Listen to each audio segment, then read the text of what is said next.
Luang Prabang, ibu kota negeri Laos lama itu dulu dipanggil negeri Jawa.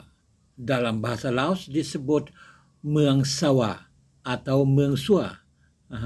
Muang Sawa itu adalah Muang Chua, yaitu negeri Jawa atau kota Jawa.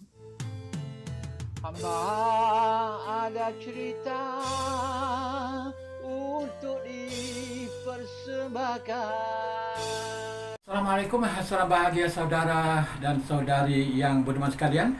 Dalam 5 minit kali ini saya akan berkongsi dengan saudara mengenai kayuhan saya ke Luang Prabang, ibu kota lama Laos yang mempunyai nama, dulunya mempunyai nama kota Jawa atau negeri Jawa. Kenapa ia diberi nama kota Jawa atau negeri Jawa?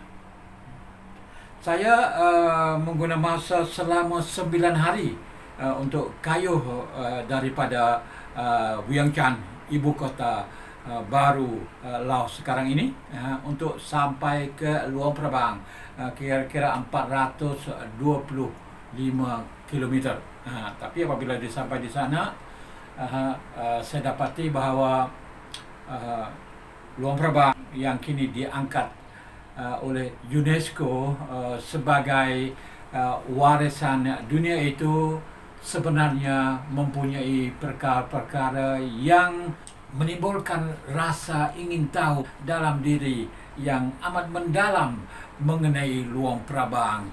Kenapa ia diberi nama, ia dipanggil kota Jawa atau negeri Jawa. Tidak dapat diketahui dengan jelas kenapa Luang Prabang dulunya bernama kota Jawa atau negeri Jawa. Saya merujuk kepada Pong Sawadan Lancang dan Pong Sawadan Luang Prabang, iaitu Babat Lancang dan Babat Luang Prabang. Kedua-dua sumber itu menyebut dengan jelas bahawa Luang Prabang itu dulu mempunyai nama sebagai negeri Jawa. Bagaimanapun ia tidak menyebut bahawa Jawa itu apakah ia Jawa, Pulau Jawa sekarang, dan ia bermaksud orang Jawa pernah menyerang dan menakluk dan memerintah Luang Prabang pada masa lalu. Saya berharap tutusan saya dalam video ini bisa membuka mata para ahli sejarah di Malaysia, Indonesia, Brunei, dan lain-lain supaya membuat kajian lebih teliti mengenai topik ini. Dihipotesiskan bahawa pembina negeri Jawa yang kini dikenal sebagai Luang Prabang itu berasal daripada negeri Tan yang kini terletak di utara Vietnam, iaitu Dien Bien Phu.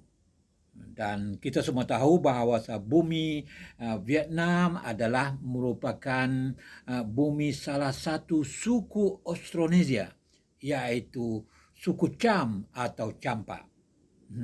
Dan perkataan Tan itu dalam bahasa Melayu adalah perkataan Tuhan. Cuba kita sebut perkataan Tuhan dengan secara cepat. Akan berlaku perubahan perkataan daripada Tuhan itu kepada Tan. Seperti, sebagai contoh, Tuhan, Tuhan, Tuhan, Tuhan, Tuhan, Tuhan, Tuhan, Tuhan, Tan.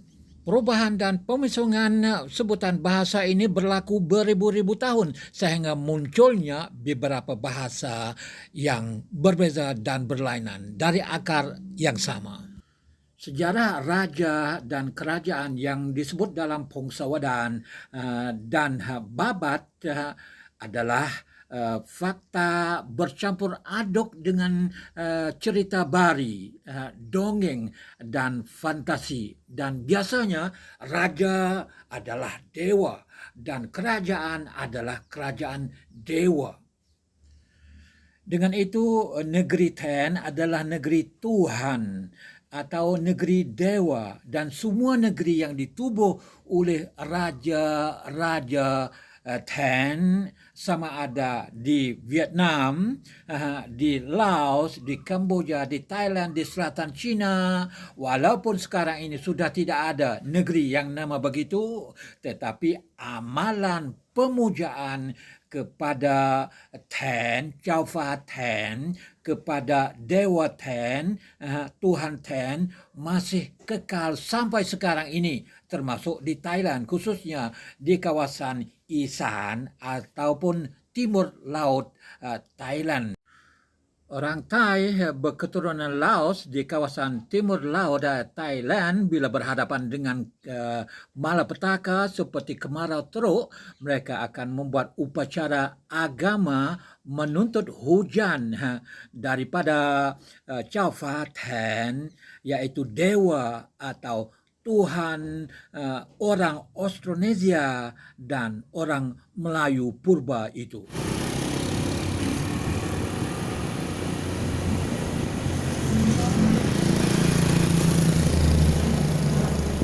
Perlu dijelaskan bahawa bumi yang didirikan Laos sekarang ini dulunya adalah merupakan bumi yang pernah terdiri kerajaan Cham atau kerajaan Champa di wilayah Champasak. Sekarang ini masih ada Champasak. Kalau Anda pergi ke sana akan dapat melihat banyak peninggalan kerajaan Champa di sana. Bangunan-bangunan terseragam, lebih indah, lebih besar daripada semua peninggalan sejarah kerajaan Melayu di semenanjung tanah Melayu.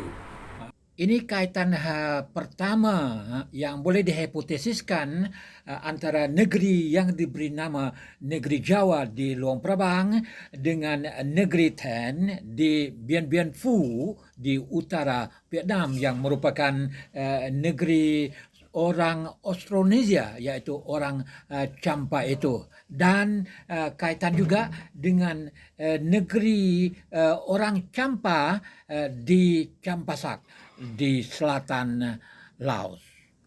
Kaitan kedua negeri Jawa di Luang Prabang dengan orang Jawa ialah hubungannya dengan kerajaan Haribunjaya di Thailand. Haribunjaya kini adalah wilayah Lampun di utara Thailand. Saya merujuk kepada kajian yang dibuat oleh Kanha Seng Raya dimuat dalam Isra News. Kanha Seng Raya mengutip Kit Phom Sak dengan berkata bahawa kerajaan Haribunjaya mempunyai penduduk yang merupakan orang Lava, Mon dan Thai. Tetapi kelas pemerintah kerajaan Haribunjaya adalah orang Jawa Melayu, Mon dan Thai. Mereka memerintah bergilir ganti antara satu sama lain. Dalam buku Chun Chom Setapat Wat Nai Luang Prabang, iaitu Kagomi Wat di Luang Prabang, Profesor Madya Dr. Waralancha Bunya Surat menyebut bahawa Muang Sua, Muang Chawa Mala Pratet yang bermaksud negeri Jawa di Luang Prabang itu adalah negeri Jawa Melayu. Dalam rencana bertajuk Wani Ti Luang Prabang hari ini di Luang Prabang, tulisan Farah Chularat dalam majalah Sakuthai menyebut bahawa dinamakan Luang Prabang negeri Jawa kerana terdapat ramai orang Jawa di situ. Bagaimanapun ramai penulis Thai menafikan bahawa negeri Jawa di Luang Prabang itu merupakan negeri orang Jawa. Sebaliknya, ia adalah negeri kaum Kha atau Khmu yang merupakan antara kaum-kaum terawal yang mendirikan negeri di bumi yang terletak negara Laos sekarang. Tetapi kaum Kha Khmu itu sendiri sebenarnya dari kelompok Austronesia yang berkongsi keturunan dengan orang Melayu. kaum Ka ataupun kaum kamu adalah merupakan kaum serumpun dengan kaum Ade, Rade dan Jarai yang saya pernah sentuh dalam klip yang lalu. Yang saya bersua dengan mereka ketika kayuh basikal di kawasan Bukit Bukau di pedalaman utara Laos. Jangan lupa subscribe dan tekan loceng untuk tidak ketinggalan video-video yang baik untuk ditonton oleh anda. Terima kasih kerana menonton dan kita berjumpa lagi di bahagian akan datang. Sekian, wassalam.